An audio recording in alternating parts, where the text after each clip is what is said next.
Full name, kailangan mo. Ibasa niyo po sa balot. Ano po favorite yung iluto sa akin?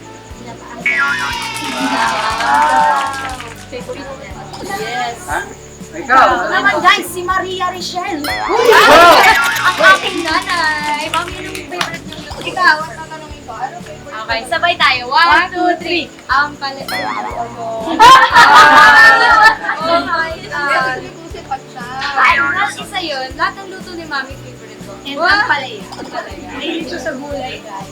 Yes. Alright guys, ang aking kakambal.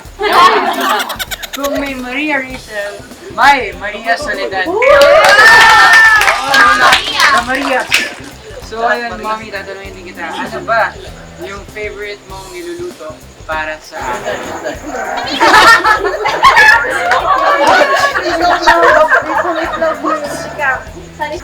Sinigang na. Sinigang na itlog.